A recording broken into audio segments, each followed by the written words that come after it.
Who in the hell is Kelly Lynn? He is a damn good American. That's what they tell me. I hear his show is tremendous. Check out Who is Kelly Lynn.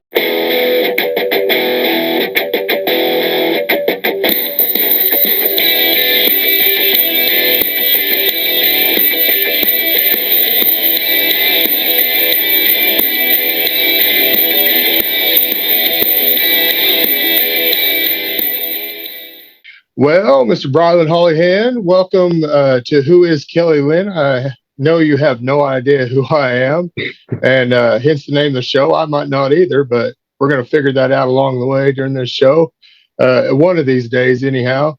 But we appreciate you joining us today. Absolutely. Man, I've been reading on you. You've been making some news stories, huh?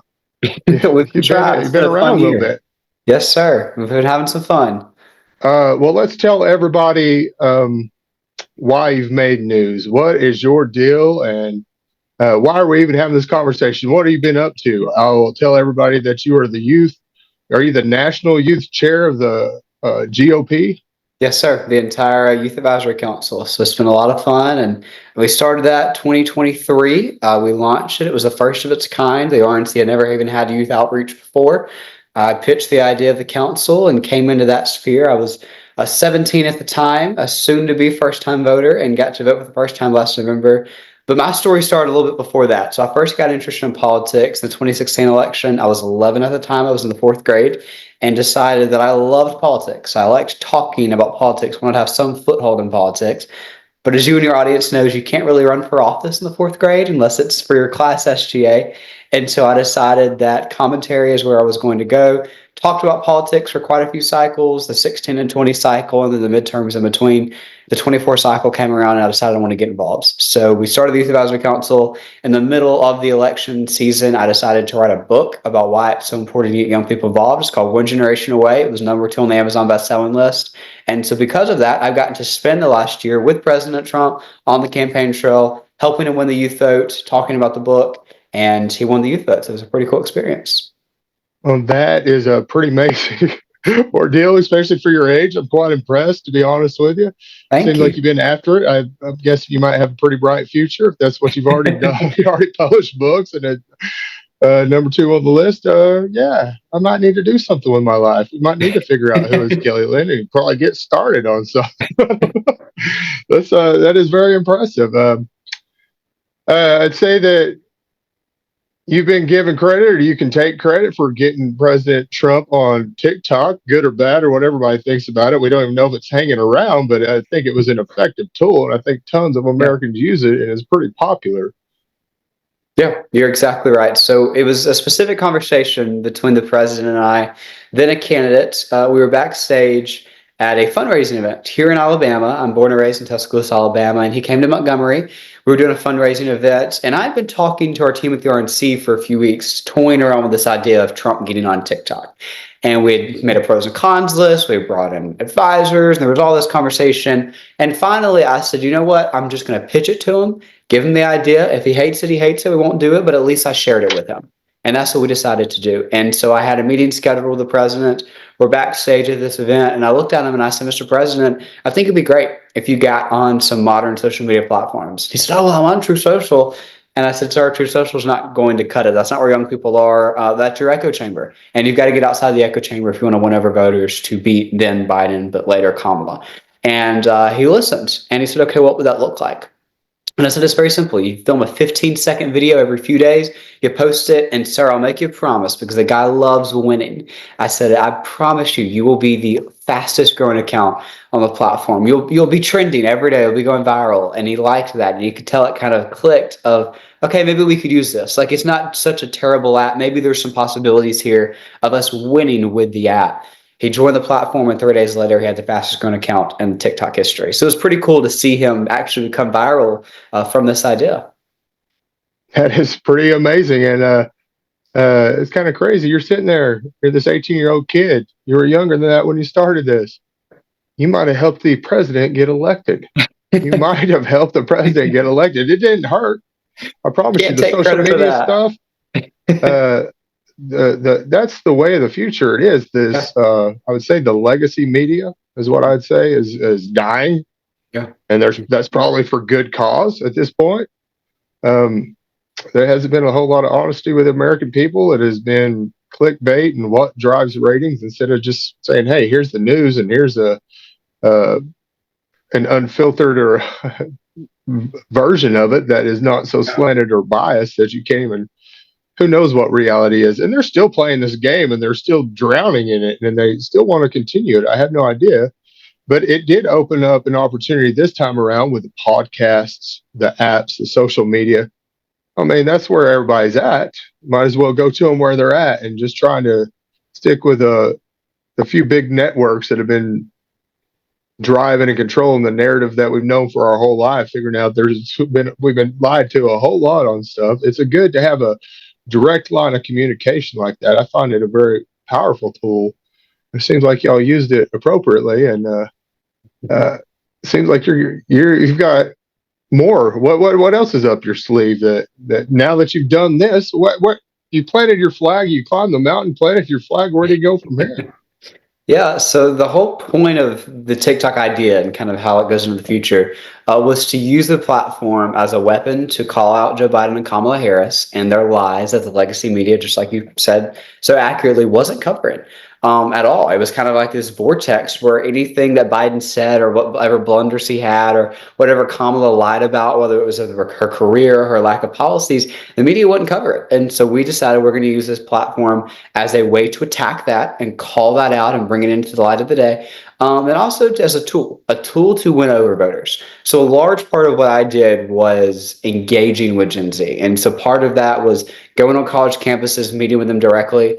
In the last month before the election, I went to 10 campuses in 1 month. It was a lot of fun, and it was really cool to look eye to eye with you can do a lot on social media, but it's different when you're there in person and looking them eye to eye and talking to voters that said, "Hey, listen, I voted for Biden the first time I got to vote," or "My parents are Biden, Obama voters. We're a Democrat family. I just don't know about this Trump guy." And I could sit there and give this, spiel on a college campus and have one-on-one conversations with them and say, "Listen, this is why this guy's better."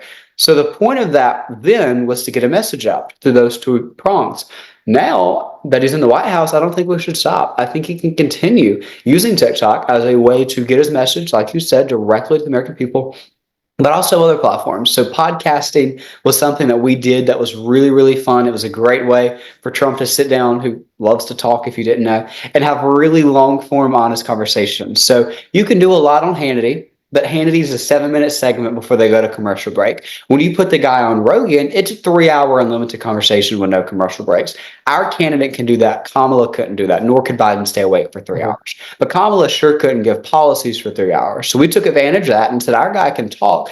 Put him on Rogan, let him explain his policies, and he did. So I think the president, now the 47th president, can continue to do podcasts from the White House. He announced this week he's going to have him in the briefing room. The guy could host his own podcast, sit down in the Oval, talk for 30 minutes once a month about what you're doing, how you can continue to help the American people. Post it. It would be viral. I can promise the guy. And I think stuff like that is this new age of, just like you said, breaking through the legacy media and growing into the future. And that's how the Republican Party stays relevant post-Trump. Yeah, and it's direct communication. It is direct communication. It's not filtered with a spin on it from whatever. I mean, it gets ridiculous, and it's not just on Trump. It's on almost anything and everything.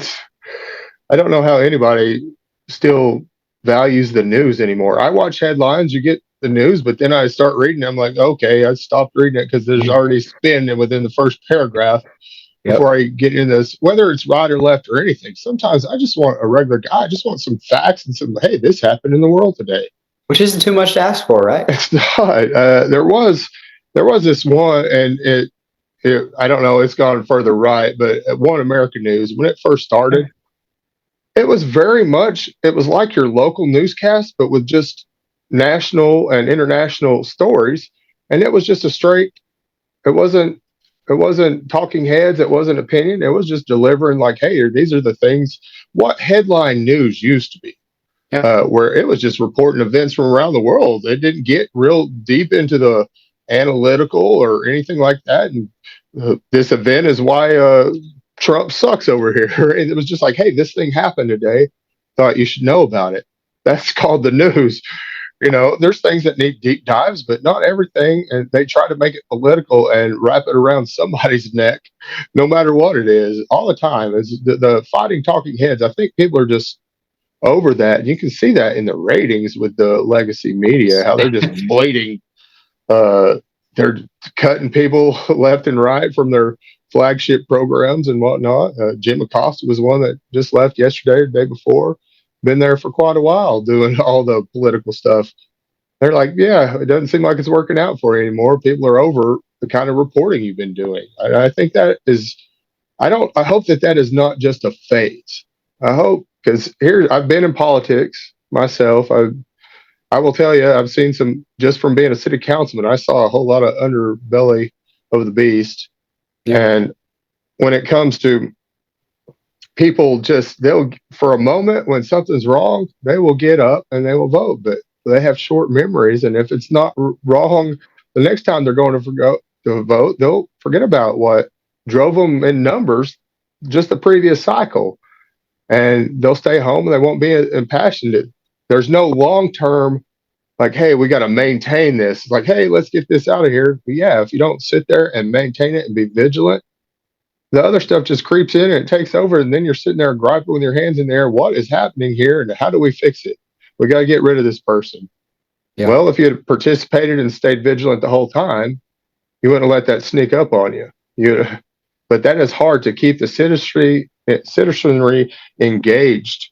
On a local level, I'm sure it's different, but I think that Joe Biden did such a poor job for the American people this last time, in the American people's opinion, that they sent him packing, and anybody associated with him, which Kamala Harris, there was all kinds of different things there that, not having the nomination, just being put in there.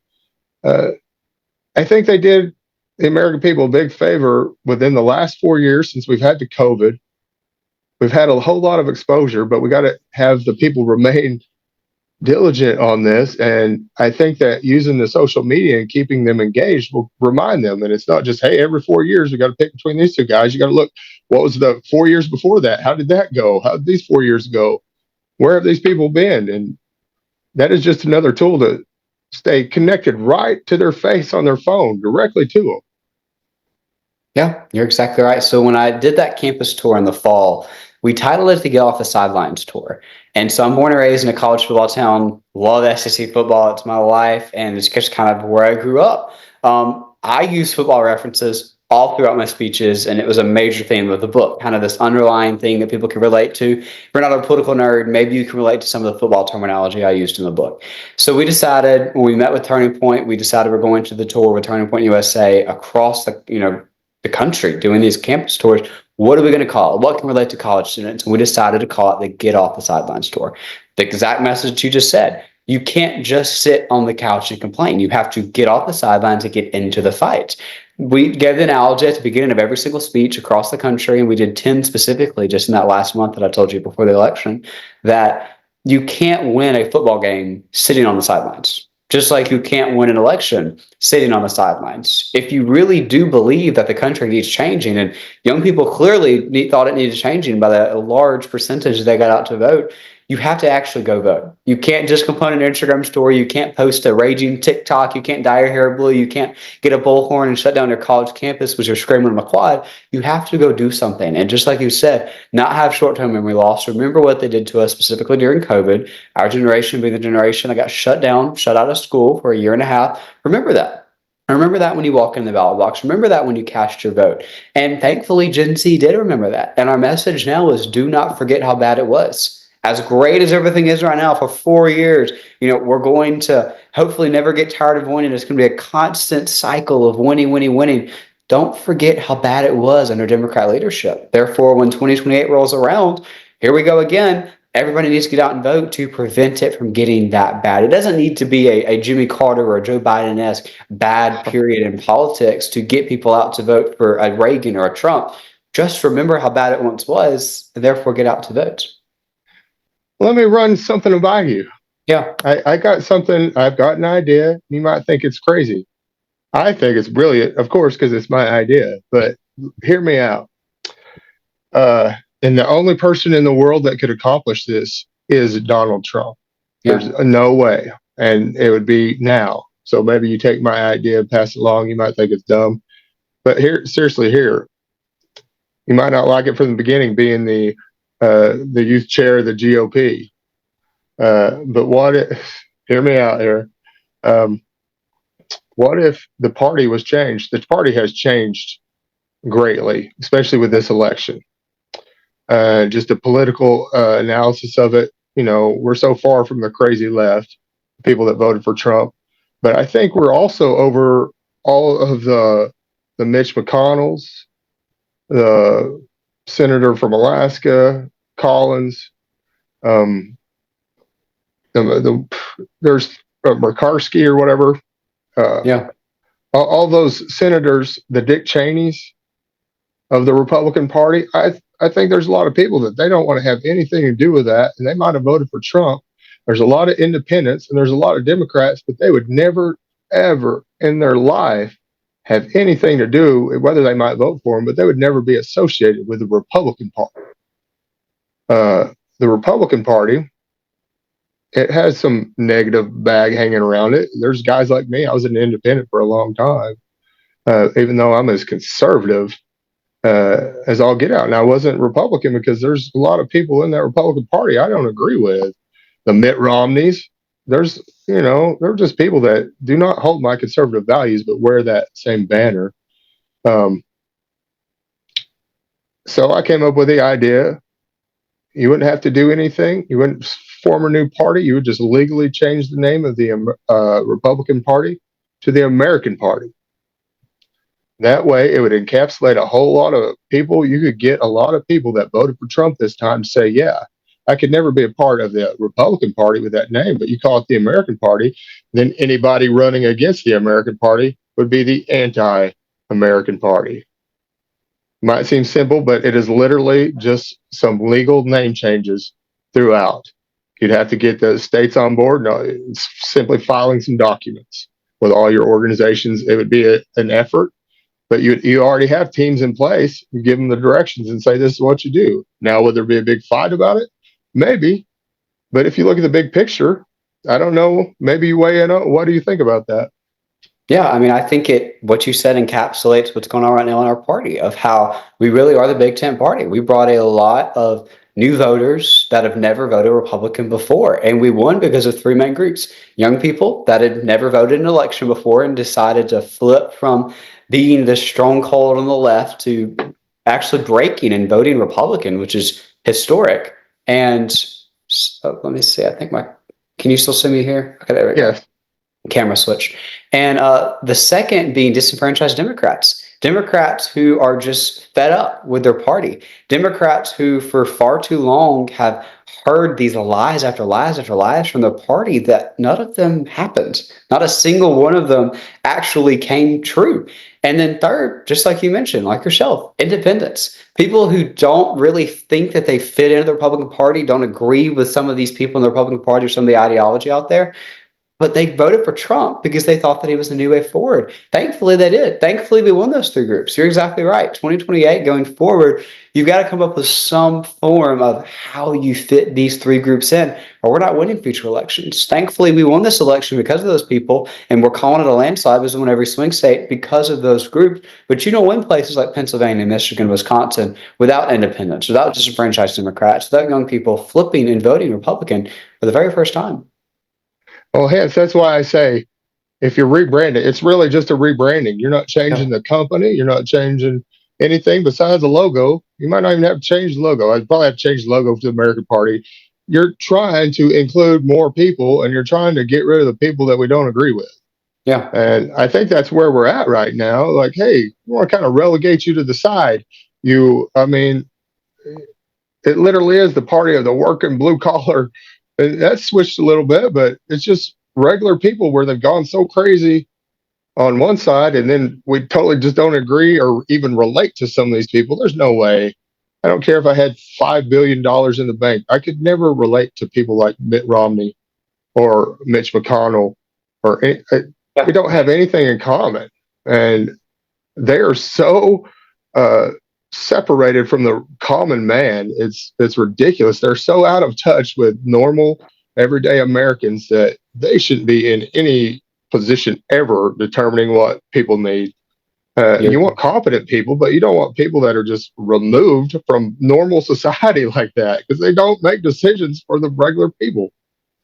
yes, and that's the exact thing. They're not down to earth. They're not relatable. They don't know what's happening in the real world. Mitch McConnell hasn't been on a grocery tour anytime soon. Yeah. Stuff like that is what we need. We need down to earth people like a JD Vance guy that's completely outside of the political realm with his upbringing, with the American dream, being the definition of his well-being, coming in. He is the American dream. He absolutely is. Exactly right. People like that. He's absolutely is. Yeah, that's what we need.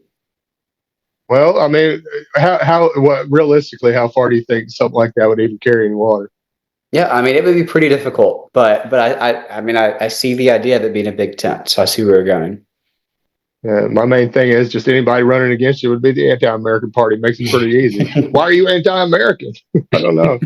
I mean, it's kind of gimmicky, but I think that it would encapsulate. And I honestly do believe that it would grow the party. I think that people would be like, hey, I can get on board with that. No way I'm ever be a Republican, but yeah, I can do that. Sounds good to me. I'll join that. I mean, I don't know if that'd work or not, but I think it deserves a look anyways, because it might be one of the boldest political moves ever to do that. And then it might be no looking back from that either. Yeah, I agree. And that's how, when we grow the Big Ten of this party, you have to keep it. You can't afford to lose these voters down the road. And something like that's what you're right. All right. Well, tell me a little bit. You've had all this crazy stuff. How's that affect you in your social life as a kid, man? Come on. These people your friends are like, what are you doing? Huh? Just hanging out with the president. No big deal. Yeah, since I started at such an early age, I've been fortunate to grow up with people that have gotten pretty used to it and can kind of handle my crazy schedule of me being with them at school and then heading home and doing a block of interviews and flying to different states for speeches. But it's been fun and definitely couldn't have pulled the book off or the campaign off without the support of the community around me, of the people that have kind of gotten used to it, the teachers that understand that I might be late this day because I'm flying in from this city. Pardon me, he's on Air Force One right now. He'll be back in a little bit. So stuff like that, it's definitely been very helpful. Oh, that's very interesting. And so college plans going, what are you going to do? I mean, you've kind of already accomplished a lot. I'm sure you made a few bucks off your book. What's the big plans from here? Yeah, I mean, we're looking at, I've decided I will be going to college in my last semester of senior year. A lot of people in the party mentioning the idea of obviously just foregoing college and going straight into the workforce. But I've decided that I would like that experience, would like the political science degree under my belt. So towards some places, and we should have a decision sometime soon. Yeah, people got to realize sometimes if you have the opportunity, part of the going to college is part of going to college. I mean, that's part of the life experience. Everybody probably like that. Well, other than that, what else do you have going on right now that is related to this? Yeah, we're doing a big push going into this 100 days of President Trump to make sure, first of all, that he gets his cabinet confirmed by the Senate and then therefore can enact his agenda. When we traveled the campaign trail for, I guess, 2.5 years with the president, he had an agenda every single day. This is what I'm going to do my first 100 days. He did a lot of that first 100-day promises on his first day in office, and now he's going to continue that momentum. So a lot of what I'm doing right now is just making sure to get the word out about what he's doing. The first 100 days needs to be covered accurately by the media. Will they cover it accurately? Probably not.